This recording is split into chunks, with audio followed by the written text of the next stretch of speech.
안녕하세요, 리본카 전유빈입니다. 오늘은 비아디에서 새롭게 출시한 트림에 대해서 한번 볼 건데요, 바로 C라이언 7 중에서도 플러스 모델을 가지고 나왔습니다. C라이언 7이 처음 출시될 때만 하더라도 베이스 모델 딱 4,490만원짜리 한 가지만 가지고 나와서 팔았잖아요. 근데 그 위로 플러스 트림이 새롭게 생겼습니다. 이 플러스 트림이 기존 대비해서 한 200만원 정도 가격이 올랐는데, 그 200만원 안에 생각보다 옵션이 많이 들어가 있더라고요. 그래서 이 4천만원 중반의 롱레인지 중형 전기 SUV가 구매할 만한 가치가 있는 그런 차인지 한번 살펴보도록 할게요. 일단 C라이언 7 베이스 모델 대비해서 어떠한 것들이 추가됐는지 한번 보도록 할게요. 대부분의 것들은 실내에서 변경점을 확인할 수가 있습니다. 지금 이쪽으로 보면은 제일 먼저 눈에 들어오는 건 요 시트죠. C라이언 7 베이스 모델의 시트는 푹신푹신한 쇼파 감성의 시트가 들어가 있었는데, 약간은 탄탄한 느낌의 나파 가죽 시트로 바뀌었어요. 그래서 저는 개인적으로 이런 탄탄한 느낌을 좋아하는 편이라서 이거는 아주 기대가 되고요. 그리고 요 시트 옵션이 하나 더 추가됐습니다. 지금 운전석에 한정이긴 하지만 여기 보면 럼버 서포트 기능이 들어갔고요. 그리고 이쪽으로 보면 이렇게 레그 익스텐션 기능이 새롭게 추가가 됐습니다. 이런 거 마음에 든다.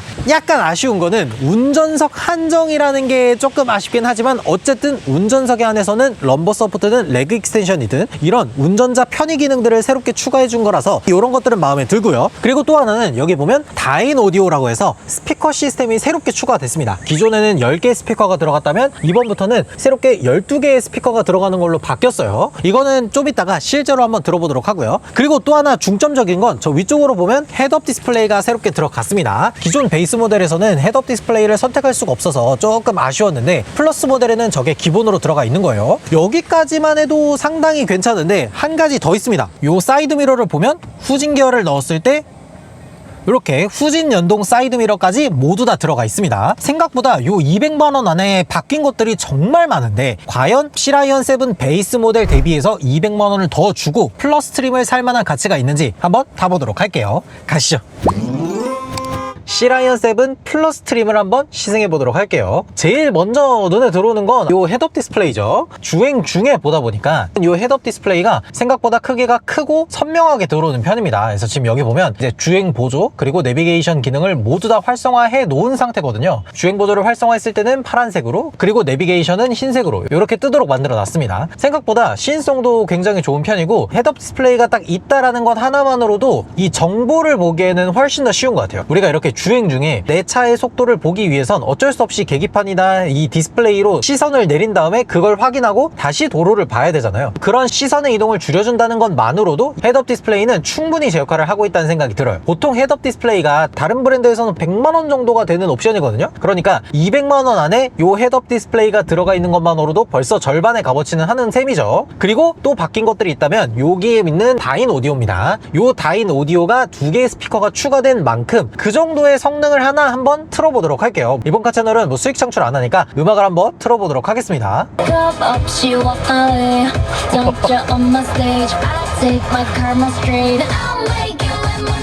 제가 C라이언 7을 많이 타봤거든요. 겨울에도 타보고 여름에도 타보고 장거리도 뛰어보고 다 했는데 오디오가 이렇지 않았는데, 그때 10개 스피커도 평균적인 수준보다 살짝 괜찮은 정도 이렇게 얘기를 했었던 것 같은데, 이제 어떤 느낌이냐면, 보통 우리가 이런 K-팝 음악들을 들을 때 요즘에는 베이스가 굉장히 강조되는 음악들이 많이 나오잖아요. 그래서 이 베이스가 땅땅땅 때려줄 때 시트가 울리는 듯한 이 쿵쿵쿵 거리는 느낌이 제대로 귀로 잘 전달이 됩니다. 확실히 이 C라이언 7 플러스에 들어간 다인 오디오 생각보다 되게 괜찮습니다. 보통 이런 스피커 시스템만 추가해도 한 40~50만원 받을 텐데 벌써 200만원 중에 한 150만원 정도의 값어치를 해내는 것 같아요. 그리고 또 하나 바뀌는 거는 요 시트죠. 기본 C라이언 7 베이스 모델에서는 인조 가죽 시트가 들어가고, 지금 여기 C라이언 7 플러스 모델에는 나파 가죽 시트가 들어갑니다. 이 나파 가죽 시트만 바뀌는 게 아니라 여기에 여러 가지 것들이 꽤 많이 바뀌어요. C라이언 7 베이스 모델에는 좀 아쉬웠던 부분이 있어요. 예를 들면 럼버 서포트가 빠졌다든지 메모리 시트가 빠졌다든지 이런 부분들이 살짝 아쉬웠는데, C라이언 7 플러스 모델에서는 그 아쉬웠던 점을 모두 다 개선을 했습니다. 그래서 럼버 서포트 기능부터 전부 다 들어갔어요. 여기 보면 이렇게 메모리 시트 기능이 들어가 있고, 여기 보면 시트를 조절하는 기능이 이런 식으로 럼버 서포트 4가지 방향으로 조절이 전부 다 가능하고, 그리고 엉덩이 닿는 이 하판을 위아래로 조절하는 기능도 전부 다 들어가 있고요. 그리고 여기 보면 이 레그 익스텐션 기능도 전부 다 들어가 있어요. 그러니까 저는 럼버 서포트 들어가는 것까지만 해도 정말 만족스럽다는 생각이 들었는데 이 레그 익스텐션이 진짜 괜찮은 것 같아요. 이게 사람의 다리 길이는 전부 다 다릅니다. 같은 키라고 하더라도 허벅지의 길이가 다를 수 있어요. 근데 이 레그 익스텐션 기능이 없는 자동차들은 그냥 자동차에 맞게 타고 다녀야 되는 거잖아요. 근데 이 레그 익스텐션 기능이 들어가 있으면은 내 허벅지의 길이에 맞게 편안함을 조절할 수가 있습니다. 저는 이 기능이 생각보다 되게 마음에 들더라고요. 그러니까 지금 시라이언 7 베이스 모델 대비 럼버 서포트, 레그 익스텐션 이 두 가지가 들어갔죠. 거기에다가 이 자동차의 승차감을 좋게 만드는 느낌을 주는 옵션이 들어가 있는 게 바로 나파 가죽 시트입니다. 저는 시라이언 7 베이스 모델 타면서 되게 컴포트한 승차감이다 뭐 이렇게 얘기를 정말 많이 했잖아요. 근데 나파 가죽 시트가 들어간 플러스 트림을 딱 타보고 나서 확실히 이 나파 가죽 시트가 승차감을 좋게 만들어주는구나 라는 걸 딱 느끼게 되더라고요. 시라이언 7 베이스 모델은 진짜 그냥 좀 푹신푹신한 느낌이 드는 시트였잖아요. 근데 플러스 트림에 들어간 나파 가죽 시트는 앉았을 때 몸을 좀 단단하게 잡아주는 그런 느낌이 들어요. 개인적으로는 나파 가죽 시트가 들어간 차량이 훨씬 더 좋더라고요. 그래서 지금 딱 여기까지만 보더라도 헤드업 디스플레이, 다인 오디오, 시트 옵션 이 세 가지만 봐도 솔직히 200만원 이상의 값어치를 하는 것 같은데 여기다가 아까 얘기했던 후진 연동 사이드 미러 요것도 들어가 있잖아요. 그래서 지금 생각해보면 한 200만원 안에 베이스 모델 대비해서 좋은 옵션들을 많이 넣어준 거 아닌가. 이러면은 근데 베이스 모델을 누가 사지? 아니 200만원 차이면 이거는 당연히 플러스 트립을 많이 살 것 같은데? 라고 하다 보니까 실제로 지난달에 돌핀이 2700대인가 팔았고 시라이언 7이 1000대를 넘게 팔았어요. 이러다 보니까 BRD의 판매량이 한 달에 막 3, 4천 대 이렇게 팔아버립니다. 한 달에 3, 4천 대를 팔면 연간 판매량으로 따져봤을 때 5만 대, 6만 대를 파는 거예요. BRD라는 브랜드가 2025년에 들어와서 중국 자동차라는 이 브랜드 인식, 그럼에도 불구하고 가격이 착하면 팔린다. 요런 걸 판매량으로 증명한 것 같아요. 실제로 생각을 해보면 지금 이 차가 4,690만 원이잖아요. 물론 이제 BRD 같은 경우에는 7월부터 전기차 판매 보조금을 받지 못하게 됐어요. 그래서 BRD 브랜드 자체적으로 정부에서 주는 보조금만큼 지원을 해주고 있어요. 그래서 실제로 구입하는 비용이 한 4,500만 원 정도가 돼요. 근데 생각해보면 중형 전기 SUV에 디스플레이도 크고 헤드업 디스플레이에 나파 가죽 시트, 전동 시트, 통풍 시트, 전동 트렁크 이런 것들이 전부 다 들어가 있음에도 불구하고 4,500인 거잖아요. 이런 걸 생각해보면 가격 부분에서는 진짜 시장 파괴자가 맞는 것 같아요. 이게 왜 그러냐면 보통 국내 제조사에서 만들고 있는 전기 SUV들 소형이라고 하더라도 롱레인지 기준으로는 보조금을 받지 않은 상태에서 4천만 원이 넘어갑니다. 심지어 준중형 SUV 이런 차량으로 올라오게 되면은 기본 깡통 가격이 5천만 원 정도 됩니다. 보조금을 받지 않은 상태에서. 근데 시라이언 7은 보조금을 받지 않은 상태에서도 중형 전기 SUV 롱레인지가 4천만 원 중반대인 거잖아요.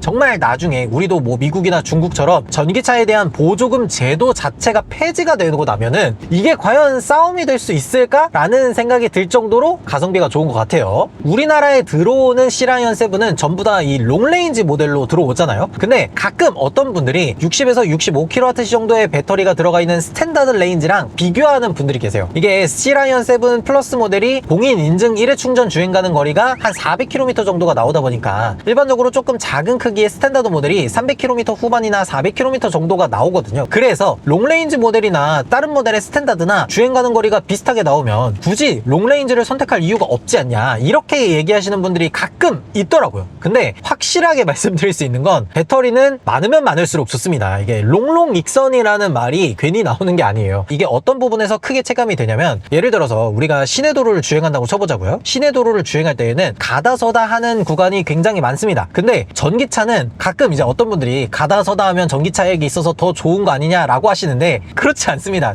전기차한테도 한 시속 7, 80이나 100km로 쭉 가속하는 게 훨씬 전비에 좋아요. 전기차는 공조장치를 사용하는 데 있어서 내연기관처럼 이 엔진의 힘으로 굴리는 게 아니라 전부 다 배터리에 저장되어 있는 전기를 사용하는 거다 보니까 이 가다서다 하는 구간에서 오랜 시간 있으면 전비가 안 좋아집니다. 근데 60kWh의 배터리가 들어가 있는 스탠다드 모델이라고 하더라도 공조장치를 사용하는 데 있어서 배터리를 덜 쓰거나 하진 않아요. 똑같이 사용을 합니다. 그러다 보면 배터리가 많이 들어가 있는 자동차가 겨울철에 히터를 튼다거나 여름철에 에어컨을 튼다거나 하는 이 모든 상황에서 훨씬 더 총 주행 가는 거리에 이점을 가집니다. 그래서 어지간하면은 배터리가 많이 들어가 있는 차량에 이점이 있다라는 게 바로 여기서 드러나는 거예요. 실제로 저도 시라이언 7 베이스 모델이긴 하지만 그 차량을 가지고 서울에서 부산, 뭐 파주에서 부산 여러 번 뛰었잖아요. 그때도 보면 날씨가 좋은 날에는 1회 충전으로 500km 정도 주행이 가능하고 그리고 조금 날씨가 안 좋은 영하 15도 정도의 이런 가옥 주행 환경에서도 한 360km 정도 주행이 가능하니까 롱레인지 모델이 들어가 있는 시라이언 시라이언 7 플러스가 4천만 원 중반이면 확실히 가성비가 좋다고 볼 수가 있겠죠. 그리고 제가 얼마 전에 이 시라이언 6 모델을 타면서 야, 이게 크기가 시라이언 7이랑 거의 비슷하다 뭐 이렇게 얘기를 했는데 확실히 급의 차이가 느껴집니다. 지금 여기 보면 어라운드 뷰를 딱 켰을 때 카메라의 성능이 시라이언 7이 확실히 조금 더 좋습니다. 대시보드의 재질, 인테리어에 들어가는 가죽의 상태 이런 것들을 보면 확실히 시라이언 7이 6 대비해서는 그래도 한 급이 더 높은 게 맞다 이런 생각이 드네요. 그리고 지금 제가 타고 있는 이 시라이언 7 플러스 모델은 적정 공기압이 42 사이로 되어 있어요. 그러니까 이제 전비 위주의 세팅이 되어 있는 차량이죠. 근데 제가 42 사이로 놓고 어제 뜨거운 한여름에 타고 다니다 보니까 보통 이제 주행 중에는 44에서 45까지 올라가더라고요. 근데 그때는 약간 그 통통 튄다라는 느낌을 계속해서 받았어요. 아, 이게 공기압이 좀 높으니까 통통 튀구나 해서 40 정도로 맞춰 놓으니까 기존에 이 42로 놨을 때 그 통통 튀던 느낌이 많이 사라졌어요. 그러면서 시라이언 7 플러스 모델은 확실히 이 승차감이 부드러운데 치중되어 있다는 생각이 딱 들어요. 그러니까 타보시면 바로 느낌이 오실 거예요. 그러니까 이 시라이언 7 플러스에 대해서 좀 종합적으로 정리를 해보면 베이스 모델 대비해서 한 200만 원 정도 가격이 오르긴 했지만 헤드업 디스플레이부터 해서 시트 옵션 여러 가지 옵션이 추가되면서 확실히 200만 원 정도의 값어치는 충분히 하는 것 같다. 그리고 요 플러스 트림이 출시됨으로 인해서 시라이언 7이 한국 사람들이 좋아할 만한 세팅으로 바뀐 것 같다. 요런 생각이 딱 들었습니다. 이렇게 시라이언 7 플러스 트림을 한번 쭉 시승을 해봤는데요. 베이스 모델 대비해서 200만 원 정도 가격이 오르긴 했지만 200만 원 정도 이상의 값어치를 하는 것 같아서 전반적으로 저는 굉장히 만족스러웠던 자동차가 아닌가 그런 생각이 들었습니다. 한번 좀 정리를 해서 보면 시라이언 7 플러스 트림이 4,690만 원, 그러니까 우리나라에서 한 4천만 원 중반 정도 되는 돈으로 중형 전기 SUV 롱레인지에다가 우리가 생각했을 때 거의 풀옵션급에 들어가는 옵션들, 뭐 어라운드 뷰라든지 스피커 시스템에 뭐 나파 가죽 시트, 헤드업 디스플레이, 통풍 시트 뭐 이런 편의 옵션들이 대거 다 탑재돼 있고 주행 보조 기능도 전부 다 들어가 있잖아요. 그러다 보니까 우리가 생각했을 때 4천만 원 중반 정도의 이 정도 상품성을 가지고 있다라고 하면은 중국 자동차라는 브랜드 인식만 떼고 봐선 이만한 가성비의 자동차가 없지 않나. 특히나 지금같이 이렇게 환율이 엄청나게 오른 상황임에도 불구하고 비아디는 가격을 그대로 동결하고 있어요. 이런 것들을 생각해보면 확실히 국내에서 진짜 가성비 있는 중형 전기 SUV가 아닌가 그런 생각이 들었어요. 여러분들은 시라이언 7 플러스에 대해서 어떻게 생각하시는지 댓글로 달아주시면 좋을 것 같습니다. 지금까지 저는 리본카 전효빈이었습니다. 감사합니다.